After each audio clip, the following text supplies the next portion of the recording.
Hay un último anuncio, portadores de su imagen. ¿Qué significa esto? El próximo 18 de junio, 17 de junio, no voy a venir el 18, próximo 17 de junio estaremos celebrando a los padres, ya celebramos a las mamás con un almuerzo, un té, muchos sándwiches, pero hoy queremos hacer algo especial para los padres, así que invite a un papá y a un amigo. Estaremos compartiendo el tema portadores de su imagen, 17 de julio, y tenemos una sorpresa.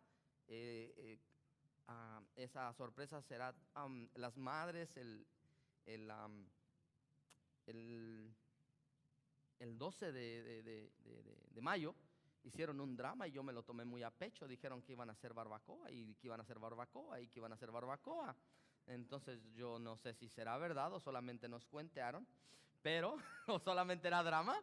Pero realmente este día los padres tendrán una bienvenida, una calurosa bienvenida, una acogida muy grande, y estamos preparando algo especial para ese día, patrocinado por la iglesia de Greenleaf, en agradecimiento al Señor y en gratitud a los padres.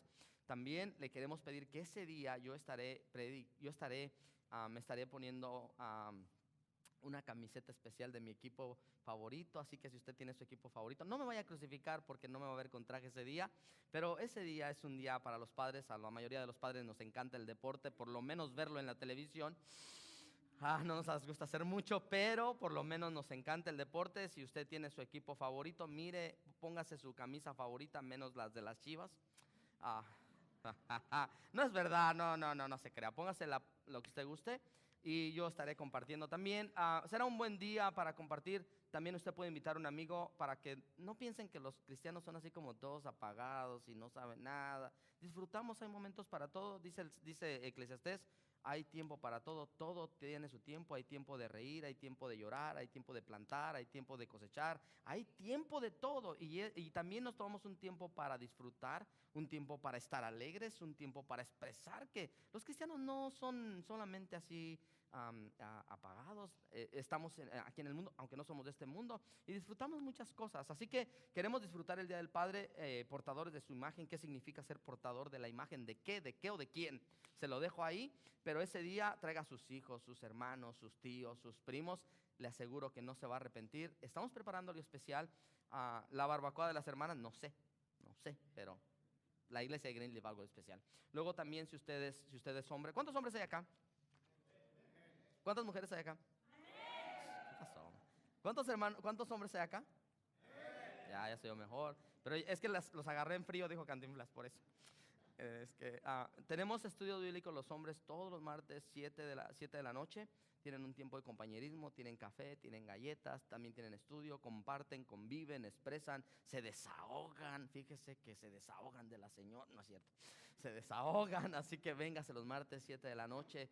No es un simple estudio, es un tiempo para convivir juntos, comparten juntos. Luego también las mujeres ese día tienen también un tiempo de compañerismo. No es solamente un estudio, es un tiempo para es un momento para pasar tiempo juntos, juntas, y se desestresan también se desestresan y también se desahogan de los esposos y todo. Yo digo, ¿no?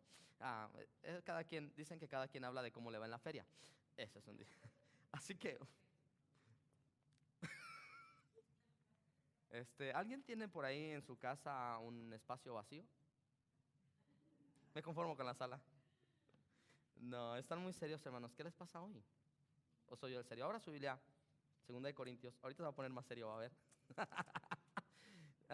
Apague su teléfono, por favor. Alguien me hizo tag en mi Facebook. Puede seguirme en Facebook con mi nombre, Roberto. Creo que Roberto Ramírez. Creo que me llamo Roberto Ramírez.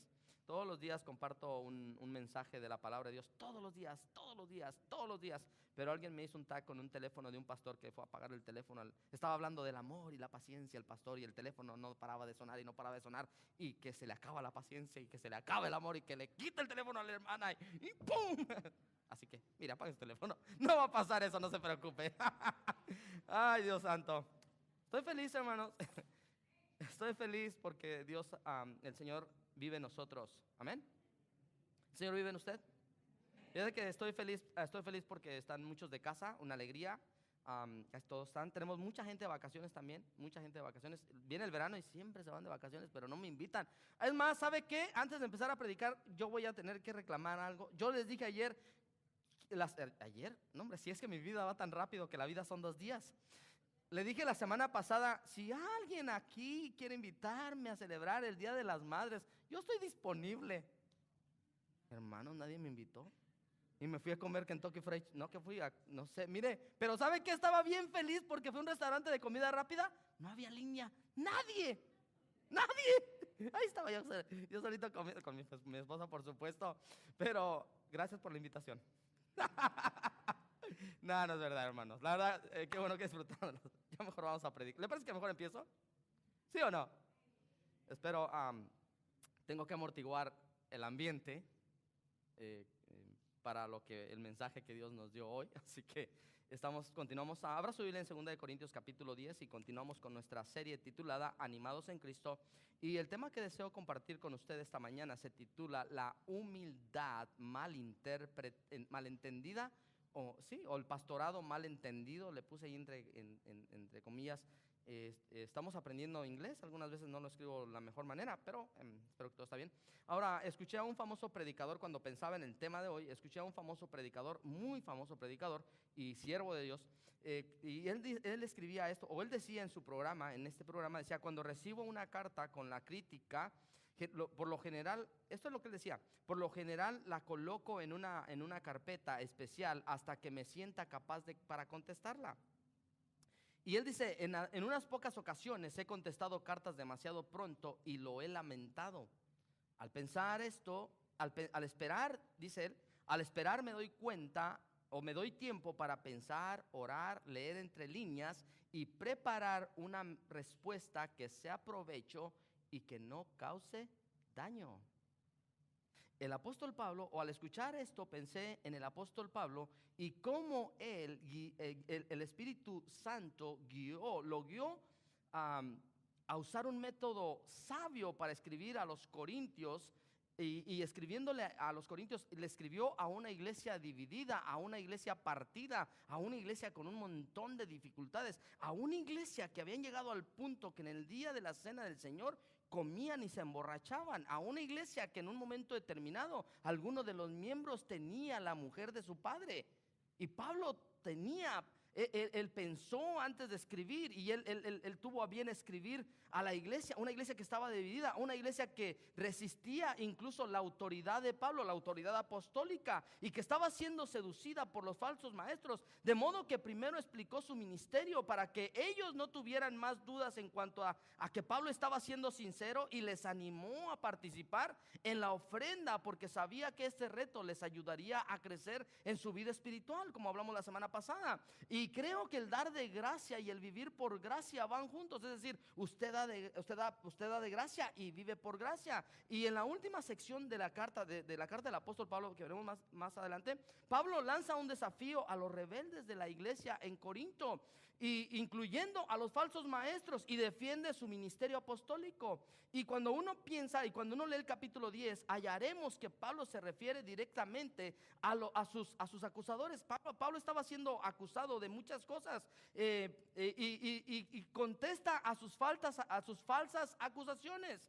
Ahora, Pablo no oculta el hecho de que los judaizantes en la iglesia eran servidores de Satanás que querían destruir la obra de Dios. Y en Corintios 2:10, Pablo usó 20 veces una palabra: gloriarse. En todo el capítulo 10 de Corintios, Pablo usó 20 veces gloriarse. Y al leer por primera vez, cuando uno lee por primera vez estos capítulos, uno recibe la impresión de que Pablo estaba jactándose respecto a sí mismo. Pero no es el caso. Pablo se gloriaba en Jesucristo, no en sí mismo, no en sus logros. Se jactó ante otros al respecto a los corintios, pero parecía que su jactancia había sido en vano. Ahora, tengamos presente algo, antes de ir al texto, tengamos presente algo, que Pablo no estaba defendiéndose a sí mismo, estaba defendiendo su ministerio y su autoridad apostólica. No estaba enredado en una competencia personal con otros ministros. No estaba diciendo yo soy mejor que fulano, yo soy mejor que sutano. Sus enemigos no vacilaban en acusarle falsamente, ni tampoco vacilaban en promoverse a sí mismos. Era la actitud mundanal de los corintios lo que obligó a Pablo, es decir, esa actitud mundana, esa actitud carnal de los corintios obligó a Pablo para defenderse y les recordó su vida y su ministerio. Pablo nunca titubeó de hablar de Jesucristo, pero Pablo generalmente rehusaba hablar de sí mismo. Es decir, Pablo nunca titubeó hablar y darle la gloria a Cristo. Finalmente, cuando Pablo en efecto se jactó o cuando se glorió, se limitó al ministerio que Dios le había dado en todo y lo expresa en el capítulo 10 que veremos poco a poco. Y entonces enfatizó sus sufrimientos y no sus éxitos. Si usted va al capítulo 11 de Corintios, él habla de todos sus sufrimientos. Él habla de perseguido, abandonado, dejado, y habla de todos sus sufrimientos. No habla de sus triunfos, no habla de sus logros, sino todo lo que él había sufrido. Cuando esta carta fue leída en Corinto, debe de haber sido una vergüenza a los corazones que estaban criticando el ministerio de Pablo o poniendo en duda el ministerio de Pablo. Ahora, Pablo está defendiendo su ministerio no por él mismo, sino para corregir los malos entendidos que la gente tenía con referencia a la obra de Pablo. Lo acusaban, ¿sabe cuál era la acusación que vamos a mirar en un momento? La acusación que Pablo estaba haciendo, que estaban haciendo sobre Pablo, es que confundían la humildad. Pensaba que era tonto. Por eso el tema, la humildad malentendida. Pensaban que Pablo no tenía poder. Lo acusaban de débil y no de humildad. Para ellos no era humildad lo que Pablo practicaba, sino más bien falta de liderazgo. Ellos no comprendían tres aspectos importantes de su ministerio, que es lo que deseo compartir con ustedes esta mañana. Ellos no entendían que el liderazgo es más que solamente dar órdenes y decirle a la gente qué hacer. Y lo primero que aprendemos de Pablo en este capítulo, referente a estos tres aspectos, es que Pablo nos enseña a cómo librar la batalla espiritual. Pablo nos enseña cómo librar la batalla espiritual. Veamos la acusación que le hacen a Pablo en 2 de Corintios, capítulo 10, versículo 2. Se lo puse en la pantalla. Ruego pues que cuando esté presente no tenga que ser osado con la confianza con que me propongo proceder resueltamente contra algunos que no consideran como si, que nos consideran como si anduviéramos según la carne. En otras palabras, Pablo está diciendo: dicen que soy muy tímido cuando estoy entre ustedes, pero muy valiente cuando estoy lejos. Yo le ruego por el cariño y la bondad, es lo que está diciendo Pablo, y la bondad de Cristo, que cuando vaya a verlos no me obliguen a ser duro con los que me acusan. Ellos dicen que nosotros hacemos las cosas solo por interés, como lo hace la gente de este mundo. Los rebeldes de la iglesia, ahora, ¿quién eran los rebeldes de la iglesia? Eran personas judaizantes que venían detrás de Pablo. Pablo había fundado la iglesia de Corinto, pero siempre detrás de Pablo venían aquellos que venían diciéndole a la gente: Pablo está equivocado, ustedes tienen que guardar la ley, ustedes tienen que hacer esto, ustedes tienen que hacer lo otro. Y venían los judaizantes y Pablo dice: yo sé cómo responder. Es más, dicen: Pablo no tiene autoridad, Pablo es un débil, Pablo no sabe lo que está haciendo, Pablo no tiene ni siquiera idea de qué es el ministerio. Los judíos estaban acusando a Pablo de falta de conocimiento, de falta de liderazgo, de falta de carácter. Y Pablo les dice: no me obliguen a sacarlo, Ramírez.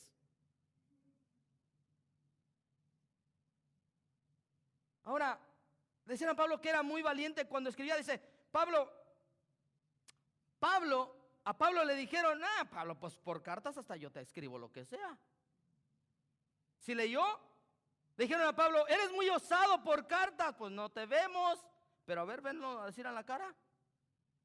Le digo algo así con mucho cariño. En el tiempo que llevamos en el ministerio, a mí hay gente que me ha dicho: ¿por qué no tiene los pantalones de decírmelo? Así somos los seres humanos. Y a veces, y Pablo tenía esos pantalones, pero él está procurando el bien de la iglesia, no la destrucción. La edificación de la iglesia, no la destrucción. Él era acusado como débil cuando estaba presente entre los corintios. Los judaizantes, por supuesto, trataban de imponer sus costumbres a la gente. Y a la gente, ¿sabe qué? Los judaizantes ponían sus costumbres. ¿Y sabe qué es lo más triste? Cuando uno edifica en amor, humildad y en ternura, tristemente la gente malinterpreta. Y hay gente que en lugar de que les edifiquen con ternura y con amor, prefieren dictadores en la iglesia. Pablo le está diciendo: yo no quiero ir a ustedes agresivamente. Cuando Pablo fundó la iglesia de Corinto, su propósito fue exaltar a Cristo y no a sí mismo. Escúchame por favor, póngame mucha atención. Toda persona que nace de nuevo, me detengo. ¿Cómo nace de nuevo? Una persona nace de nuevo cuando le entrega su corazón a Cristo. Una persona nace de nuevo cuando reconoce que es pecador y que sin Cristo terminará en las profundidades del infierno. Una persona nace de nuevo cuando el Espíritu Santo le hace reconocer y entender su pecado y que la única solución para encontrar vida eterna es confiando en el sacrificio perfecto de Cristo. Una persona es nacida de nuevo por el poder del Espíritu Santo, confiando en Jesucristo como su Salvador personal. Me detengo. ¿Ya tiene a Cristo como su Salvador personal? Si usted muere hoy en este día, ¿sabe a dónde va? Y si no lo sabe, hoy usted puede salir de este lugar con la vida eterna, la seguridad de que si usted muere o parte de este mundo, estará eternamente seguro con Cristo por la muerte expiatoria en la cruz del Calvario. Así que Pablo le escribe a estos creyentes nacidos de nuevo y le decía que toda persona que nace de nuevo, que nace de nuevo, comienza a creer en Cristo según el ambiente de su iglesia a crecer. Se lo repito de nuevo. Toda persona que nace de nuevo comienza a crecer. Usted nace, un bebé nace, ¿verdad? Usted nace de nuevo en el Señor, es un bebé. Cuando usted nace de nuevo en el Señor, cuando usted le entrega su vida a Cristo, cuando usted y yo nos arrepentimos de nuestros pecados, nosotros nacimos con llanto por haber ofendido a Dios. Al igual que nace un bebé, nace con llanto. Cuando nacemos de nuevo para Cristo, nos produce una sensación terrible en el corazón por haber ofendido a Cristo, pero también nos produce un gozo extraordinario por el perdón eterno de nuestras almas. Eso es lo que produce el nacimiento de nuevo. Y es un bebé, y es un niño, y ese niño empieza a crecer. No se puede quedar bebé toda la vida. Por eso Pablo, cuando pienso en las cartas de Pablo a los Corintios y pienso en la carta del apóstol Pablo a los Efesios, es totalmente diferente. Pablo les dice en la primera de Corintios: yo quisiera darles comida sólida, pero son bebés que tengo que darles lechita, porque si les doy carne se indigestan.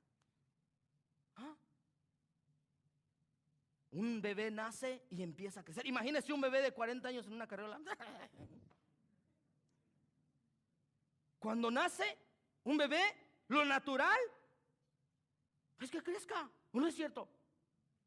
Cuando nacemos en Cristo, lo natural es que empiece a crecer en Cristo. Mire, hay personas que nunca crecerán porque nunca dejan que nadie les ayude. Hacen berrinche de todo. Entonces, como le digo, toda persona que nace de nuevo comienza a crecer en Cristo y según el ambiente de su iglesia empieza a crecer. Si nacen en una atmósfera de liderazgo dictatorial, crecerán dependiendo de la sabiduría y la visión humana. Si nacen en una atmósfera de humildad, de amor, aprenderán del Señor. Pablo quería, y es el mismo deseo de mi corazón, que los conversos, que los que le han entregado su vida a Cristo, confíen en el Señor y no en el siervo. Pablo no quería que la esperanza de los corintios estuviera puesta en Pablo. Pablo quería que la confianza y la esperanza de los corintios estuviera puesta en Cristo Jesús. Es el deseo que debe haber en el corazón de cada predicador, que la confianza no esté puesta en el vaso, sino en el creador del vaso. Pablo quería eso. Cuán ignorantes se mostraban los corintios, incluso después de que Pablo los había instruido. No se daban cuenta, escucha esto, de que el poder o el verdadero poder espiritual está en la mansedumbre, en el amor y la ternura, no en darse importancia a sí mismos. La misma actitud de apertura de Pablo demuestra en estos versículos y los desarma. Si Pablo era un débil, entonces también lo era Jesucristo. Pablo está diciendo, si yo soy un débil, entonces también lo fue Cristo. Pero Cristo se dejó crucificar en la cruz del Calvario para darnos vida eterna, no porque era un débil. Cristo era el Dios encarnado, Dios hecho carne, pero Cristo se humilló hasta la muerte por amor a nosotros. Y entonces Pablo dice, si me acusan de que soy débil, entonces Cristo también es un débil, pero Cristo también sabía poner autoridad cuando lo requería, y en un momento determinado estalló en cólera Cristo y echó afuera a todos los vendedores del templo.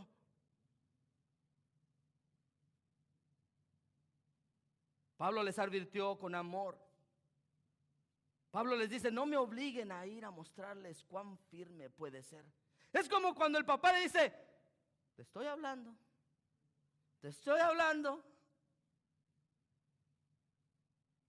Y ya cuando menos se acuerdan, bueno, aquí no, ¿verdad? No sé, a mí así crecí yo, a de pensar.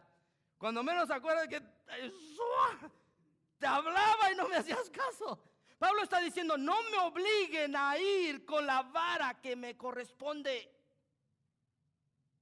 Les estoy hablando con ternura. Mire lo que dice el 3 y el 6. Pablo dice, y aquí quiero enfocarme un poco más. Pues aunque andamos, ¿qué? En la carne, no luchamos según ¿qué? La carne, porque las armas de nuestra milicia o contienda no son carnales, sino poderosas en Dios. ¿Para qué? La destrucción de fortalezas. Luego sigue diciendo, si le hace otro clic a este, no está ahí, se lo leo de acá entonces. Porque las armas no son carnales, destruyendo el versículo 5, destruyendo poderosos, dice, no son carnales sino poderosas en Dios para la destrucción de fortalezas, destruyendo especulaciones y todo razonamiento altivo que se levanta contra el conocimiento de Dios, y poniendo todo pensamiento en cautiverio a la obediencia de Cristo, y estando preparados para castigar toda desobediencia cuando vuestra obediencia se completa. Pablo explica que la batalla no es entre carne y sangre, sino es una batalla espiritual, debido a que los corintios eran guiados por los falsos maestros, juzgaban el ministerio de Pablo según la carne. Y Pablo dice, no, nosotros no evaluamos las cosas según la carne, sino según el Espíritu. Pablo usó un método diferente a ellos. Los judaizantes, como algunos grandes personajes religiosos hoy, impresionaban a la gente con sus aptitudes y sus poderes de oratoria y sus recomendaciones de los líderes de la iglesia.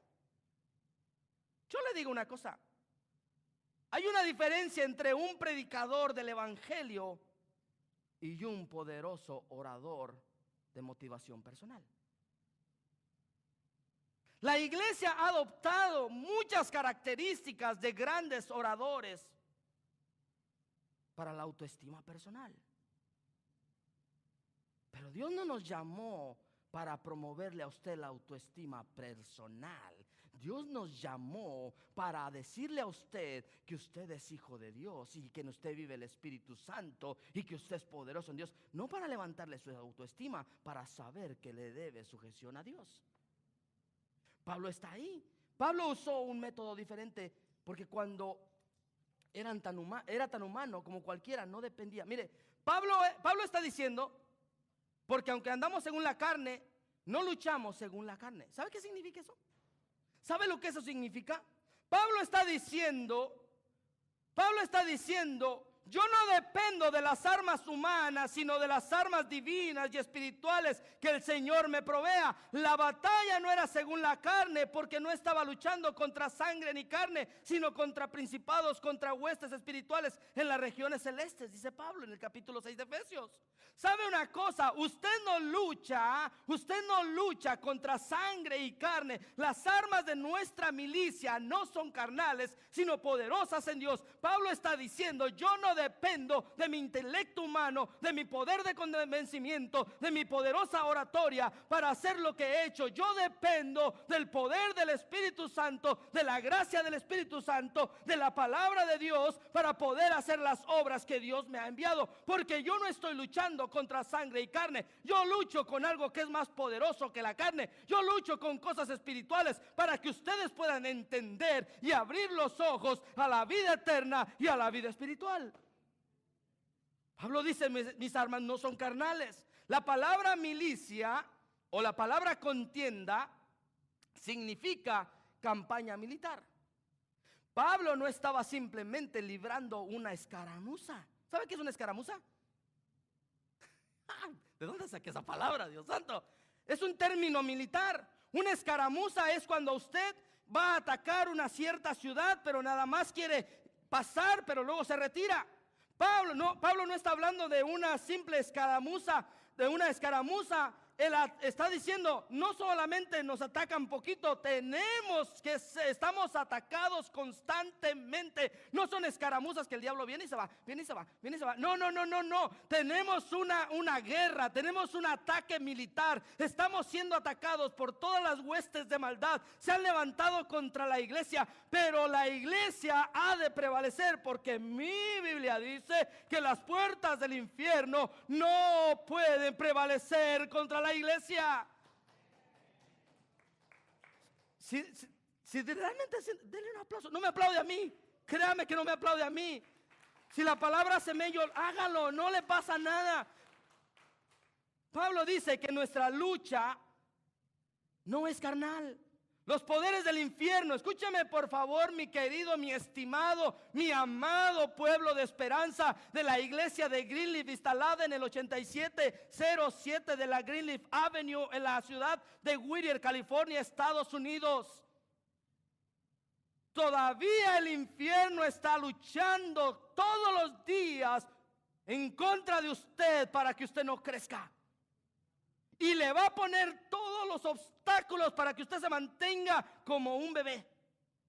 Porque al diablo le gusta que los cristianos no crezcan y sigan tomando leche, porque hay más distracción. Pablo tuvo que dedicarle tanto tiempo a esta iglesia carnal. Y él les dice, llegamos hasta nuestra esfera. Ustedes son nuestra última esfera. Pudimos haber llegado más lejos, pero ustedes por su carnalidad no pudimos hacer más. Es triste, es lamentable que las congregaciones se peleen entre sí para tomar decisiones en cuanto a seguir haciendo la obra de Dios. Por ejemplo, la semana pasada y la semana antepasada le hablaba de dar de gracia. ¿Usted cree que yo le pedí para mí? Absolutamente no. Deseamos que el reino de los cielos sea establecido y sea expandido. Pero muchas veces cuando las personas hablan de ofrendar, de diezmar, empiezan, ahí solo te sacan el dinero, ahí solo te sacan el dinero. ¿Por qué? Y entonces uno tiene que explicar todo el proceso cuando debería estar nuestra fuerza enfocada en seguir alcanzando a los que no conocen a Cristo. ¿Eso no estaba en el programa? Mire lo que dice Pablo, escúcheme por favor, usted que está luchando con tentación. Y quizás voy a hacer dos partes de este mensaje, otra vez dos partes. Mire lo que dice el versículo 5. ¿Cómo destruyes lo espiritual? ¿Está conmigo en el versículo 5? Si me hace un clic para atrás. En el versículo 5, ¿no lo tenemos? Híjole, dijo el hermano Robert, híjole. Destruyendo, pero sí trajo su Biblia, ¿verdad? para que el pastor no le cuente. ¿Si la trae o no la trae? Bueno, al cabo ya la ponen en la pantalla. Y si le estoy contando un cuento chino, tiene que traer su Biblia. La traigo en el teléfono y si se le acaba el wifi o la batería. Por eso mire, todavía lo usamos. Dice, ¿destruyendo qué? Usted que está luchando con tentaciones en su mente. Mire lo que dice Pablo.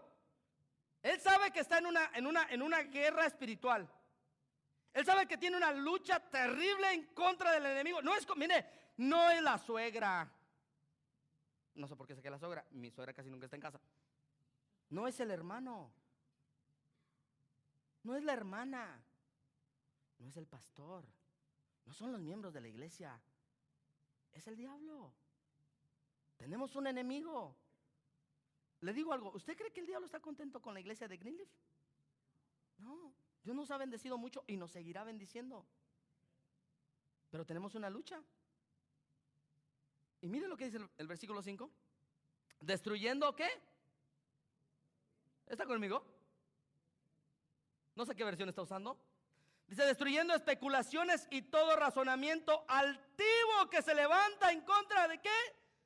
Del conocimiento de Dios, poniendo todo. Esta parte me gusta. Yo le decía a mi esposa, un solo sermón de esa parte de la escritura. Un mensaje de 55 minutos fácil. Y poniendo todo ¿qué? Pensamiento cautivo a la obediencia de Cristo. Mire, cuando los pensamientos de soledad, desesperación y de falta de comprensión y las tentaciones llenen su mente o nuestra mente, la receta, escuche esto. Yo estoy de acuerdo con los programas sociales, con los que quieren ayudar a los matrimonios, con los consejeros psicólogos y todo eso. Está bien, no pasa nada. Y dicen, ay, pastor, es que en su iglesia no tiene este programa. Y es que no tiene este programa.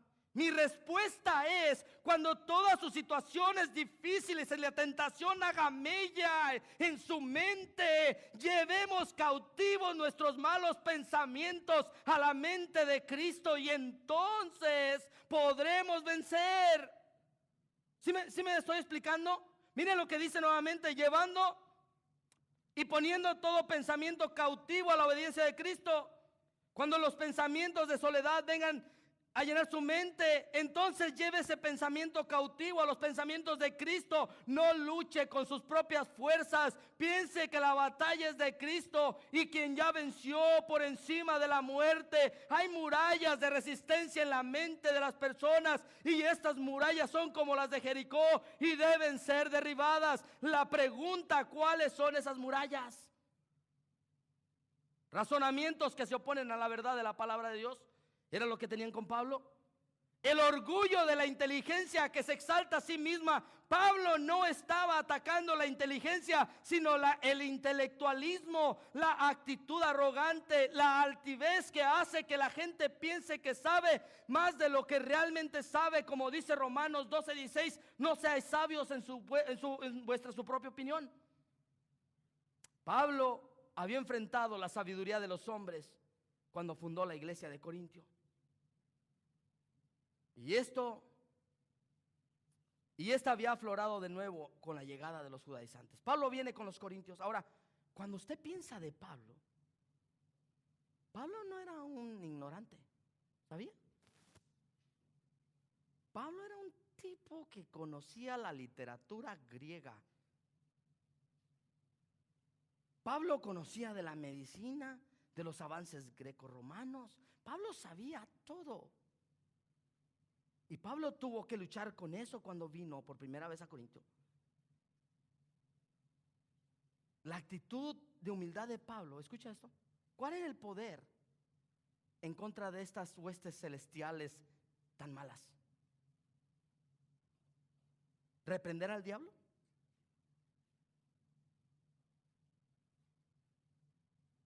Porque a veces te reprendo en el nombre de Jesús. Sí, pero tu mente no está llevada cautiva a Cristo.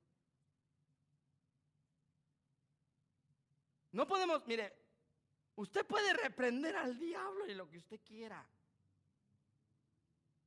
Pablo no hizo eso. ¿Usted alguna vez vio a Pablo reprender al diablo? ¿Sí lee su Biblia? ¿Alguna vez le dijo, fuera en el nombre de Jesús? Lo siento, solo una pura vez. Una pura vez, una. Cuando una mujer, la que les daba mucha plata a los plateros y a los idólatras, lo venían siguiendo. Mire, es que Pablo era Pablo. Vamos al Pablo, lo voy a ver cuando lleguemos al cielo, dame 5, Pablo. Yo voy al cielo, yo no sé usted por dónde va, yo voy al cielo. Y Pablo viene detrás de una mujer en el libro de los Hechos, por el capítulo 16, 15. Y viene una joven profetisa del diablo. Viene Pablo y Silas bien felices. Hicieron un milagro. Y entonces vienen, estos sí que son siervos del Dios Altísimo. Y Pablo dijo, a lo mejor Dios nos quiere decir algo, ¿no? Pero así le fastidió la vida. Imagínense que cada rato, ay, usted es el gran siervo de Dios. Y yo, ¿sí da? ¿Es por el traje? Estos son siervos del Dios Altísimo. Estos son siervos del Dios Altísimo. Y dijo Pablo, salte ya. ¡Cállate! Le llenó el zapato de piedras y echó fuera el espíritu. Es la única vez que Pablo lo vemos hacer eso. Y no hizo un show. Fíjese que no hizo un show. Lo único que dijo, sal fuera, déjala. Ya no tenía el poder mágico. Mire Pablo cómo contrarrestó la actitud de humildad de Pablo. Escuche esto por favor. Era en realidad una de sus armas más poderosas. La humildad, lo que ellos decían que era una debilidad, Pablo dijo, no es una debilidad, mis queridos carnales de Corinto. La humildad es el arma más poderosa, porque el orgullo, cuando cae en las manos de Satanás, destroza al mundo entero. La arma más poderosa de Pablo fue la humildad. Mire, el manso hijo de Dios tenía más poder que Pilato, ¿se recuerda? Y lo destrozó y lo demostró, perdón. Jesucristo tenía más poder. ¿Se recuerda cuando va delante de Pilato? ¿Y tú quién eres? Eres el hijo de Dios. Imagínese la criatura preguntándole al Creador.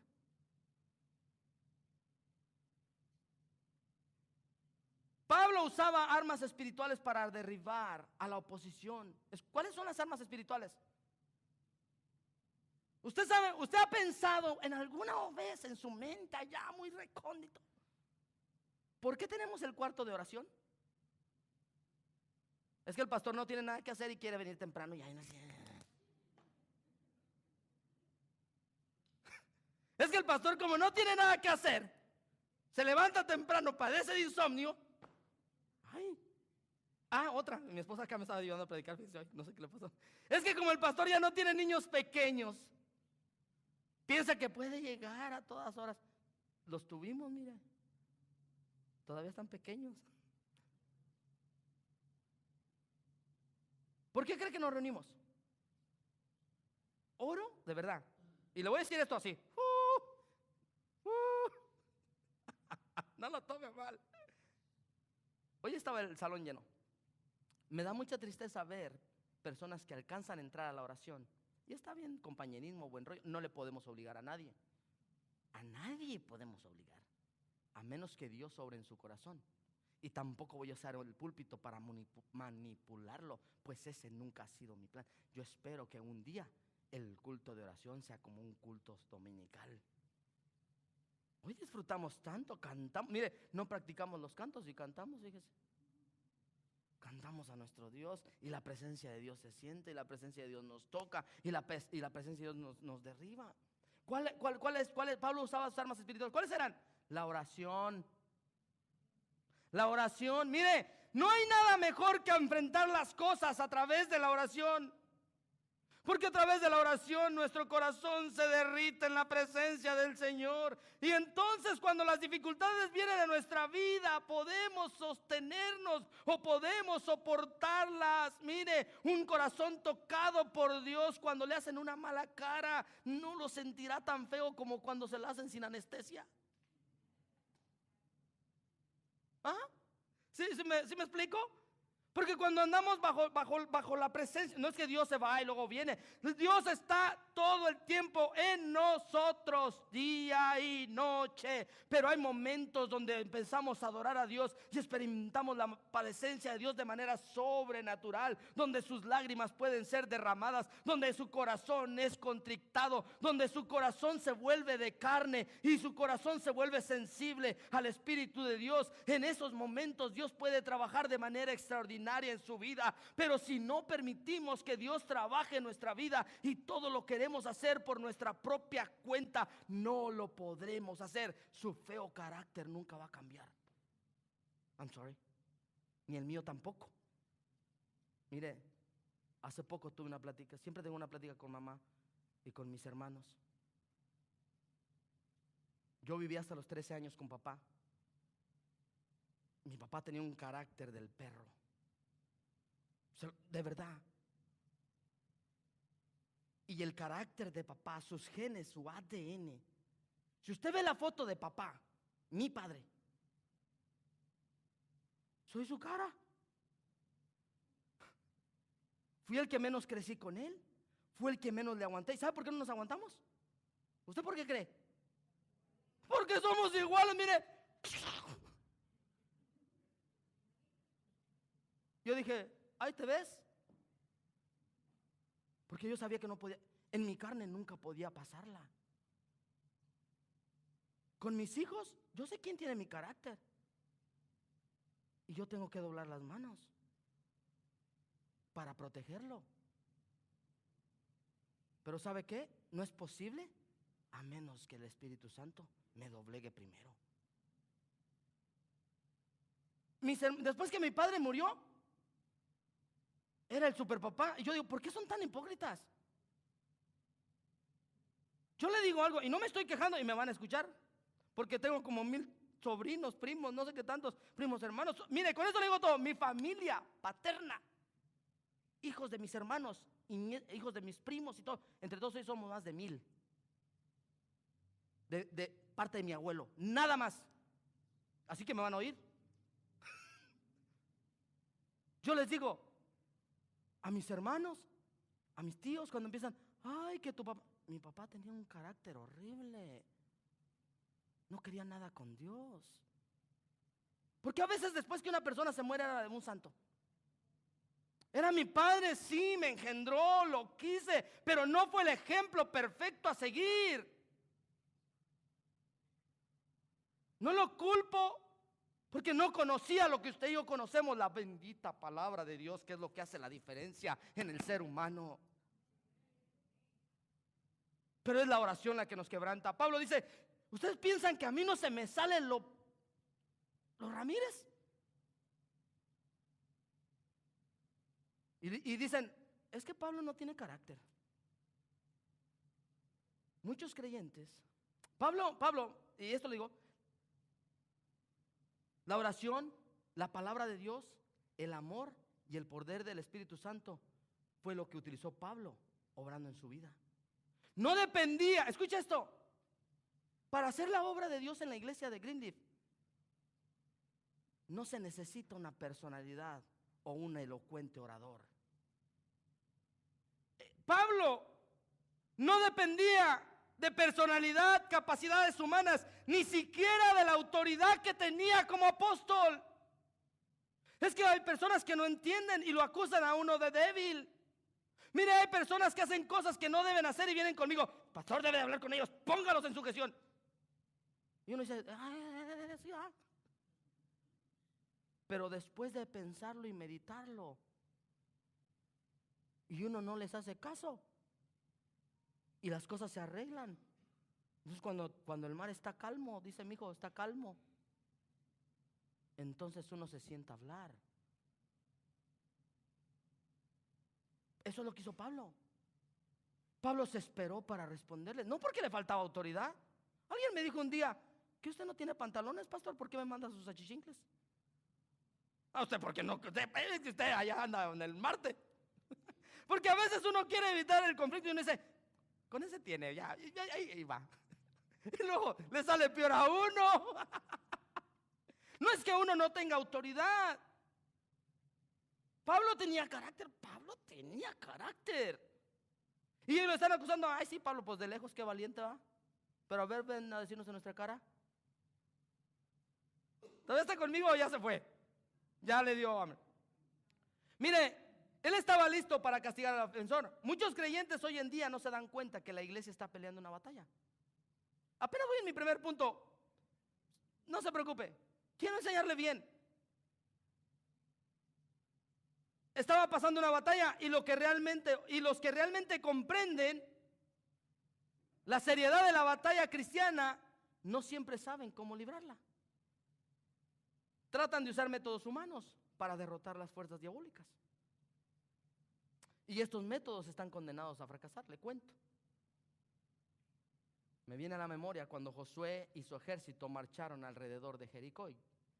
¿Se recuerda la historia en el capítulo 6 de Josué? Pasaron una semana haciendo el oso, dicen en Colombia. ¿Sí me entendió que estaban haciendo el oso? Sí, los malos colombianos, Dios santo. Haciendo el ridículo, entre comillas. Una semana dando vueltas, tocando una canción. Imagínense. Una semana.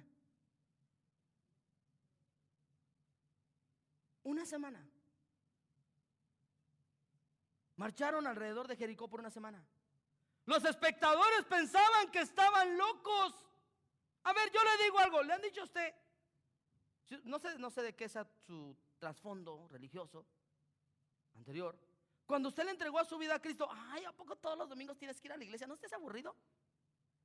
Espero que usted le conteste, no, lo disfruto. Espero. Gracias, hermanos, anímenme. Ay, ¿y por qué levantan las manos? Mire, si usted no levanta las manos, es su rollo. Yo disfruto levantar las manos, adorar a Dios, exaltar a mi Salvador. ¿No dice la Biblia levantad las manos? Pueblos todos, ¿qué dice? A ver, pueblos todos, baten las manos y adorar a Dios, ¿no? Con alegría. Y uno está, por ejemplo, cantamos Bendito Jesús. Yo casi digo, yo le entro. Ahí está. Bendito Jesús. Mi deseo. Pero no voy a hacer una de la banda Machos, oiga. Ahí está, le hace así. No voy a hacer una buena cumbia con la pollera colorada. Pero aquí en la iglesia, ay, es que la santidad a Jehová. Señor, reprenda al diablo, oiga. Yo nomás digo, vamos. Cuando Josué y su ejército marcharon alrededor por una semana, los espectadores pensaban que estaba totalmente loco. Cuando los judíos confiaron en Dios y obedecieron las órdenes, derribaron las murallas de Jericó y conquistaron al enemigo.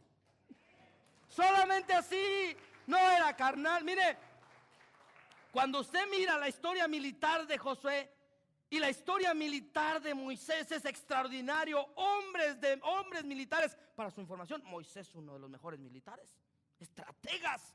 No es que solo lo espiritualizamos, pero ellos podían confiar en Dios. Ellos sabían que habían entrenado un ejército para la batalla, pero posiblemente no lo utilizaran, no lo iban a utilizar y no lo utilizaron. ¿Sabe por qué? Porque Dios quería que entendieran que el poder depende de Dios y no del ser humano. ¿Se recuerda la historia de Jueces capítulo 6 en Gedeón? 122,000 madianitas y le dice, búscate unos cuantos, y se vienen 32,000. Y luego les dice Gedeón, miren mis queridos, vamos contra 122,000, nosotros somos 32,000. Pero si ustedes les acatean, quédense. Váyanse con sus cuates, sus hermanos, sus amigos, no le entren aquí. Ay, que se queda con 10,000. Habrá dicho Gedeón, Gedeón iba feliz a la batalla con 30,000 en contra de 122,000 madianitas. Y le dijo Dios, mi querido Gedeondito, vas muy altivo. Diles que a los que tengan miedo, que se vayan con sus señoras. Así como muchos cristianos dicen, ay, pastor, es que mire, es que mi hijo, es que mi esposo, es que mi esto. Ouch.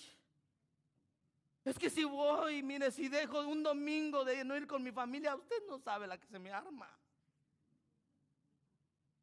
Y le dice Gedeón: mis queridos cobarditos, go home. Y Gedeón dice: son nomás 10,000. Y ahí va Gedeón con sus 10,000. Y le dice Dios: mi querido Gedeón, ya no dije Gedeóndito, ¿eh? Mi querido Gedeón, son muchos. Señor, pero son 122,000. Nosotros somos 10,000. ¿Cuál es la estrategia militar? ¿Cómo vamos a hacer? ¿No le ha pasado? Señor, ¿cómo vamos a hacer? Ay, María Purísima del Refugio, espero que no. No me escuchó. Aleluya. Al final de cuentas le dice: mira, llévalos al río,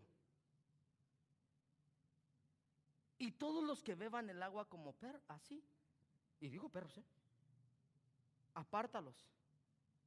Y los que beban así, esos apártalos. ¿Cuánto cree que lo hicieron? Eran 10,000. 300. Ay, la película de los 300.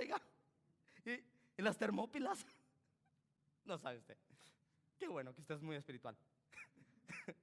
300. ¿Ah? 300 contra 122,000. Qué ridículo, Señor. Y le dice Dios: y tira tu arquillo. Yo tengo un rayo láser. ¡Ah! Tráete cántaros. Yo no voy al agua. Y antorchas. Y una trompeta, por si acaso quieren bailar. Hoy voy a terminar aquí. Y le dice Dios: llevas 300. Imagínese que usted se enfrenta, digamos, el país más pequeño de América Latina. ¿Quién es? ¿El Salvador? ¿El Salvador? No quiere decir, porque luego después me mandan a dormir a la sala. Qué bueno que lo dijo alguien más.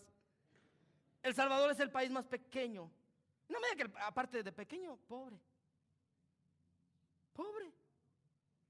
Azotado por las pandillas. Imagínense que un día el presidente de El Salvador le dice: a ver, mi querido Donald Trump, conmigo se le aparece Juan Diego.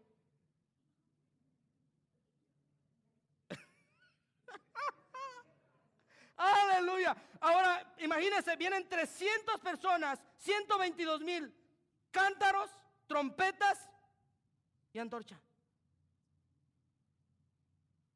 Y Dios hace caer una oscuridad terrible y confunde a los 122. Mire, y lo único que hicieron fue tocar la trompeta dentro de los cántaros con las antorchas en la mano. 300 derrotaron a 122,000.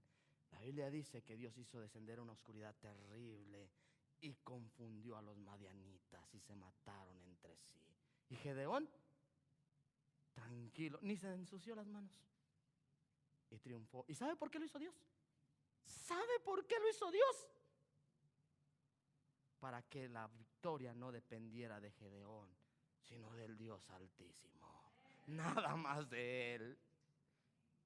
¿Sabe qué? Su victoria no depende de usted.